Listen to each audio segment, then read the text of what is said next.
No Alerj Debate de hoje, nós vamos falar sobre a ressocialização de ex-detentos. Para discutir esse assunto, a idealizadora do projeto Grão, a juíza Thelma Fraga, e um dos participantes desse projeto, Leonardo Batista. E mais uma vez aqui no estúdio comigo, o deputado estadual Robson Leite. Muito obrigada, deputado, mais uma vez. Parabéns pelo trabalho, parabéns pela participação nesse projeto tão importante. Como é que surgiu a ideia de ressocializar essas pessoas que saem da cadeia e não conseguem um emprego? Bem, eu sou juiz há muitos anos e mais ou menos em 2004 ou 2005 eu vinha com uma frustração, porque eu resolvi os processos, diminuí o número de processos, mas o meu trabalho não repercutia externamente. Eu diminuí o número de processos, mas absolver ou condenar dava no mesmo. A criminalidade vinha aumentando e eu tinha dois caminhos. Ou eu desistia de ser juíza ou eu ia querer fazer uma coisa diferente. Optei pela segunda opção e passamos, junto com um grupo de acadêmicos e doutores em outras matérias, como sociologia, antropologia, psicologia, a gente passou a estudar os fenômenos sociológicos do bairro. E levamos 2 anos e meio estudando, mapeamos todas as causas de desequilíbrio e, a partir deste mapeamento, a gente foi criando grupos de trabalho para cada causa de desequilíbrio social. E uma delas era, notadamente, a reinserção de egressos. A ausência de um trabalho efetivo e com praticidade, com resultados de construção que pudessem possibilitar a inserção verdadeira do egresso. Agora a senhora trabalha na área de Jacarepaguá. Desde então, há muitos anos. Foi feito em toda a área de Jacarepaguá esse estudo? Foi. E a gente, hoje em dia, eu posso te dizer que a gente está vamos para o 12º mês consecutivo, que é um dos bairros que mais reduziu a criminalidade no estado do Rio de Janeiro. A gente tem 60 grupos de trabalho, tem desde grupo que atua junto com a Secretaria de Segurança, até grupo de fomento à horta urbana, por incrível que pareça. Todos esses têm inteira ligação com o todo e cada um deles tem um link com uma causa de desequilíbrio. E para o grupo de reinserção de egressos, eu precisava eu queria, para iniciar o grupo, que a gente mapeou que precisava de um trabalho diferenciado, eu queria alguém que confiasse no trabalho. Mas como é que a gente ia quebrar um paradigma? Como é que o egresso vai confiar no trabalho de um juiz com essa natureza e com essa qualificação? Aí eu pensei que se eu conseguisse um egresso que eu tivesse sentenciado, a quebra de paradigma seria mais fácil, porque, logicamente, as pessoas teriam curiosidade de saber como é que uma juíza que sentencia uma pessoa, ela retoma, volta para o meio social com a ajuda desta juíza e vira parceiro desta juíza. Isso sozinho, por si só, o fato já repercutiria dentro do sistema carcerário e fora também. E aí eu fiquei aguardando que aparecesse um com esse perfil. E aí apareceu o Leonardo. E como é que aconteceu isso, Leonardo? Como é que foi esse contato de você encontrar essa pessoa que, apesar de dentro da lei ter te condenado, você não deve ter gostado muito de ter sido condenado, né? Como é que foi esse contato de poder participar com ela de um novo projeto e poder voltar à sociedade trabalhando?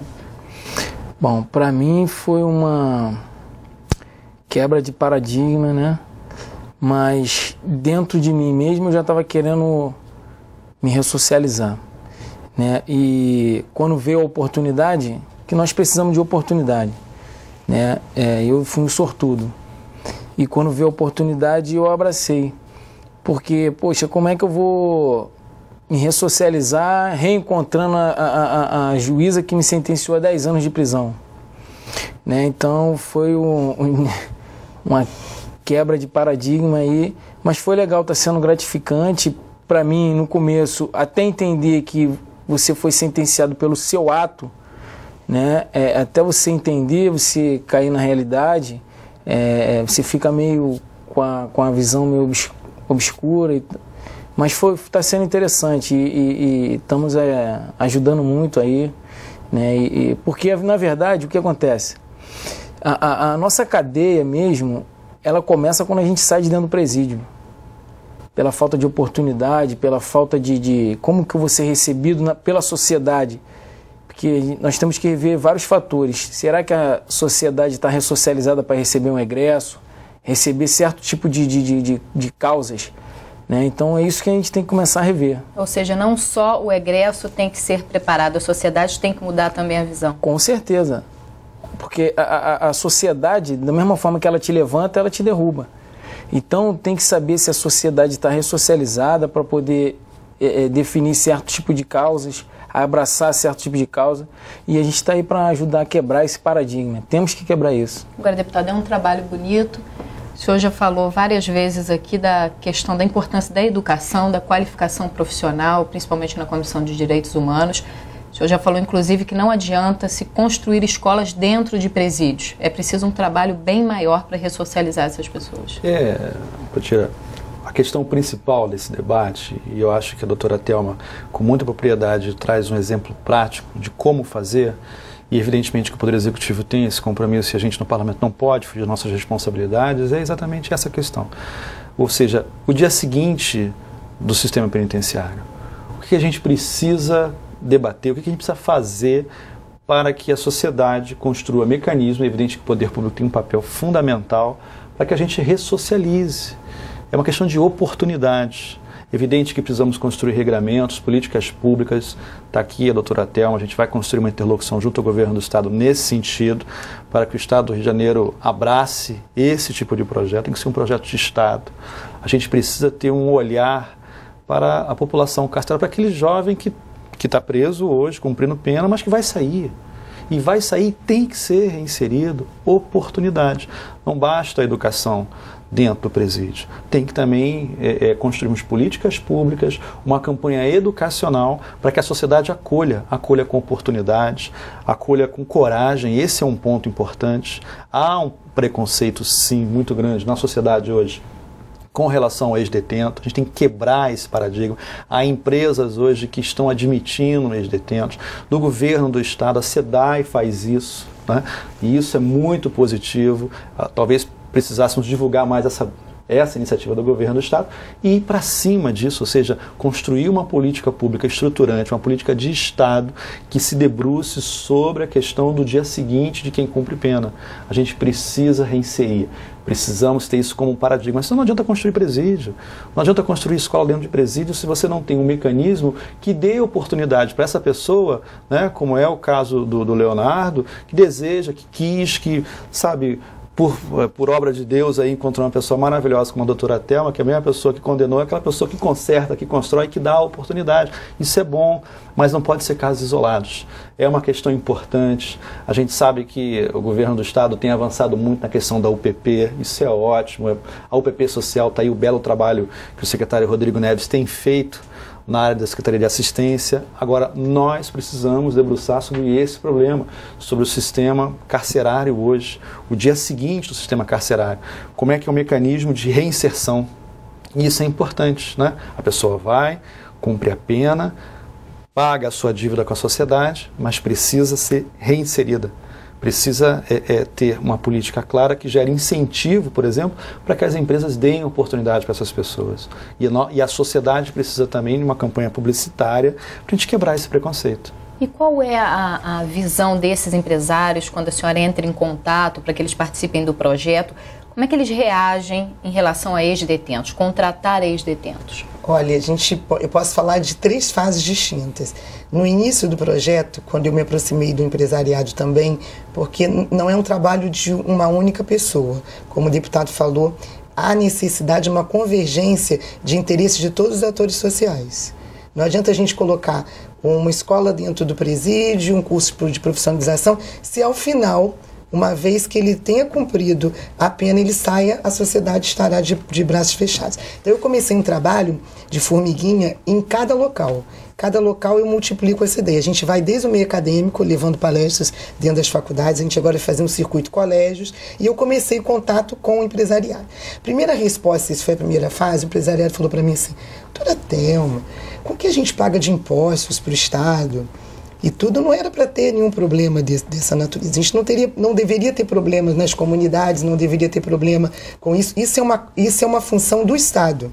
O empresariado já paga o imposto tem que reverter para isso. Se o Estado não está gerindo bem esse tipo de recurso, esse problema não é nosso. Falei, não, a conversa não é bem assim.